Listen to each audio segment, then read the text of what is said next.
you got a pretty good story that came out just recently, on Friday, and it deals with the political outcome or political backlash from the CDC report that we published on Thursday.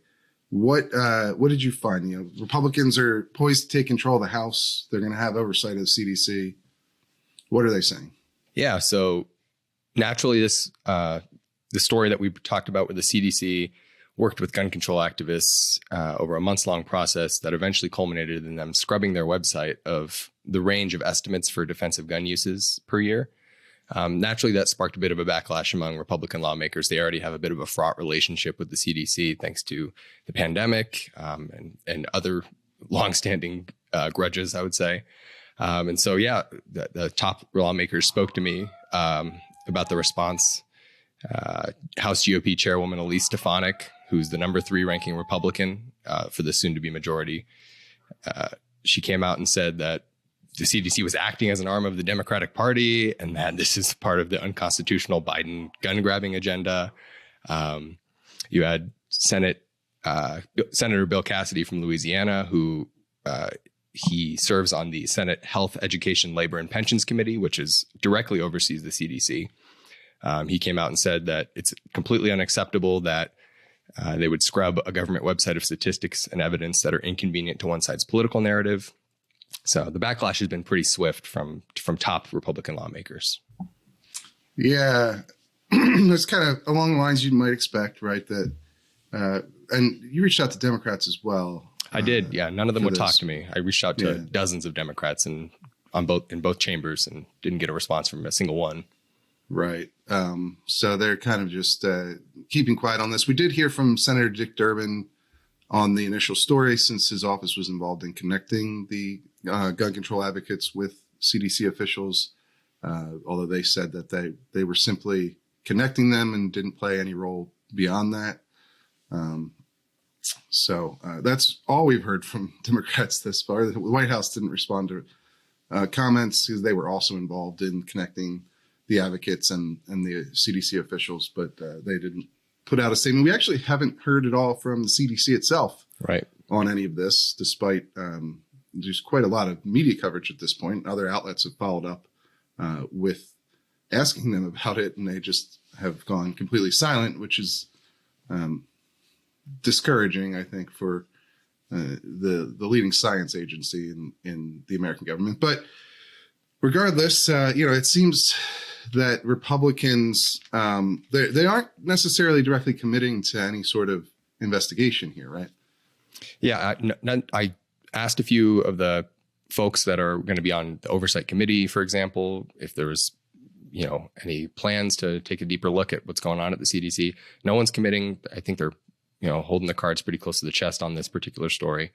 But I think there's reason for us to believe that it could come up because the narrow soon-to-be House majority that the Republicans are going to hold in the upcoming Congress has pretty much committed that oversight's going to be one of their priorities. Obviously, legislation is not going to be a real possibility because the Democrats still control the Senate and Biden, of course, is still the president. So one of the things that they will be able to do is drag people in front of Congress and have them testify. They can subpoena people. They've already made it very clear that that's what they plan to do for a whole number of factors. So it's quite possible that this could be another thing on the list. Yeah, that is honestly one of the main differences that you're going to see between the Democratic-controlled House of the last 2 years and the Republican-controlled House for the next 2 years is they're going to have actual oversight abilities in terms of scheduling what gets hearings and what doesn't. So I would expect that this will probably come up at some point down the line in the House at the very least.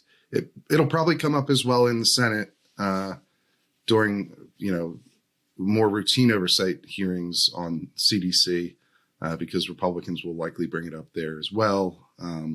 We did have Stefanik say, quote, "I will continue to provide a critical check on Joe Biden and hold Democrats accountable for attacking the constitutional rights of Americans." So, it's something of a commitment to do something. It's obviously not specific. The story did just come out yesterday. So or as we're filming this, the day before she made those comments is when the story came out. So perhaps they're still waiting to hear more. Either way, it'll be something that we'll keep on top of. We'll be watching for what exactly they do, and we'll bring it to everyone, right? I think there's going to be more action on this than what we're aware of at this point. We're going into the Christmas break here, and so they're not necessarily drawing up detailed plans that they're making public for how they're going to proceed with investigations. But it is something that I think is a fairly obvious step forward that they're going to take once they get it. I mean, especially because the CDC, even beyond all of the disagreements that Republicans have had with the agency during COVID, the sort of animosity there stretches back actually on guns in particular to the 1990s, when you had CDC officials openly advocating for gun bans at points. And that's what led to the Dickey Amendment, which is still in effect, although it used to have a much more, I guess, chilling effect might be the proper term for it, on what the CDC did in regards to firearms.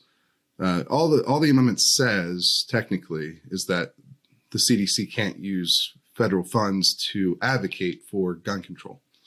Now, that was for a long time interpreted to just be that they shouldn't get involved in studying firearms much at all. Actually, somewhat ironically, the 2013 review of gun research that was initially linked in the defensive gun use section of the CDC's website, where this whole controversy stems from, the removal of that link was one of the only things they'd produced on guns, in a long time. It was ordered by President Obama in the wake of Sandy Hook, and so they actually removed a link to the research that they had conducted in recent years. And so, but of course, the sort of effective limitation on CDC gun research funding came to an end a couple years ago, when Congress started to appropriate funds for that purpose, for government-funded gun research. And so the CDC, this is another complication of all this. The CDC now has more funds to directly